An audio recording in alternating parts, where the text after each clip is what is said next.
suggesting that the more weight that a person has to carry, it exerts a greater, makes the heart works much more to be able to pump blood to keep the muscles going. Thus, the harder the heart works, the more that the blood pressure increases. So we want to really be mindful that if we are obese, that we want to start taking a look at this and seeing what we can do to reduce our weight. And as we move forward, you're going to see some things that will cut back on the weight. The causes of hypertension. High-fat foods. This is another one. Let me share something with you. From my major manual that I teach from, and that's the Encyclopedia of Foods and Their Healing Powers, written by a medical doctor. I'm going to turn to page 89. And as we can see, high-fat foods. Now, when a person is hypertensive and you eat meats, you don't normally think of them being high in sodium, but meats are high in sodium. Let me share with you. Regular consumption of any type of meat is related to hypertension because of its protein richness, sodium content, and its lack of potassium. So you got three things again going against you here. The richness in protein, the high sodium content, but also the lack of potassium. And as we're going to discover later on, why the body really needs potassium and the role that it plays. Secondly, saturated fat. Let me share this with you.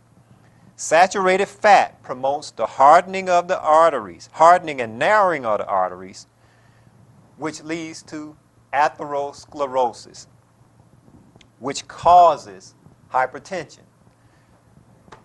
Remember, if you will, if you have the other DVD with the presentation on cholesterol, remember the hardening of the arteries. As the arteries close, the heart has to work much harder to force the blood through the arteries. As the arteries close, they become narrower and narrower. So thus, as a result, the heart is pumping harder and is trying to exert more force to get the blood to flow through. So you want to avoid high-fat foods, which, when it refers to meat, they are also high in sodium as well, but low in potassium. Low in one major ingredient we need, but high in one ingredient, sodium, that we want to cut back on. What we're going to do now is solve this problem. What's the typical treatment, as you've learned, when we come down with most of our chronic diseases? I'm going to quiz you again. What is the typical treatment for when we're dealing with our chronic diseases? Would you say it's taking a walk? Is that what we've learned in our discussions? Maybe drinking more water, eating more fruits and vegetables. Would that be a part of the typical treatment? Is that what you do when you've been diagnosed with hypertension? Do you do these things? Maybe if we're honest with ourselves, probably not. Probably not. So let's look at the typical treatment. Oh, here's Doc again, and he's smiling, and he has some bad news for us, depending on how you look at it, and he has a drug in his hand. And you guessed it, the typical treatment is drugs. Now, I'm going to go through a series of drugs here, and I'm sure you probably are familiar with them. You may even be on one of these drugs. But you know, as I mentioned to you in our previous presentation, we're really padding our doctors' pockets, but also we're causing them to have to work harder to try and help us as best as they know how, when there are things that we can do for ourselves. So here we go. Norvasc.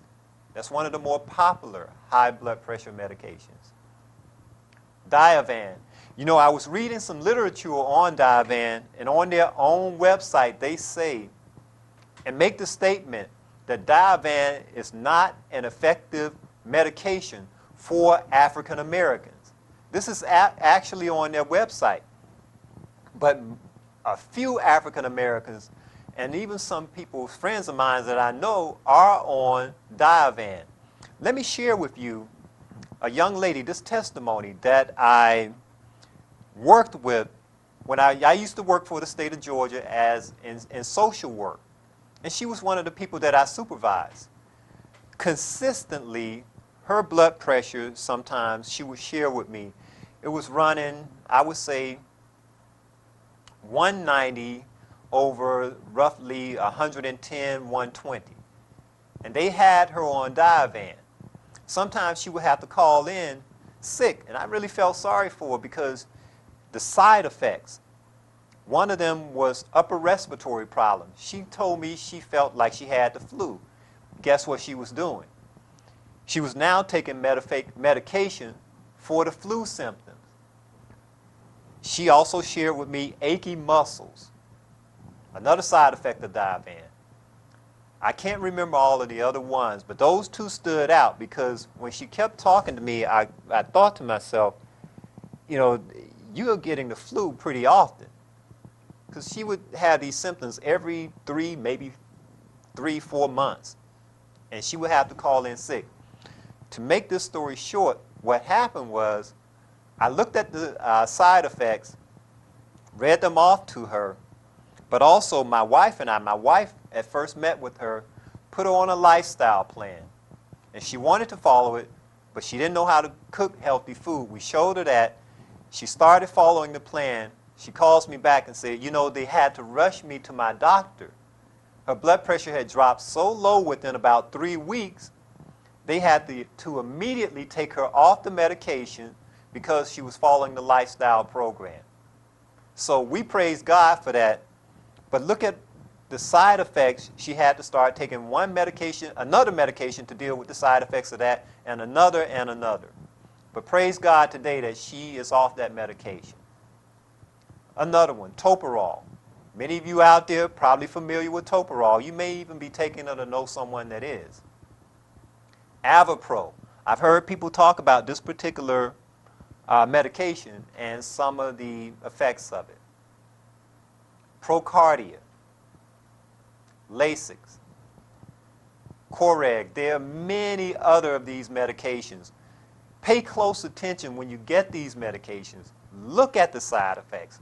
Look and see what it's doing to your body.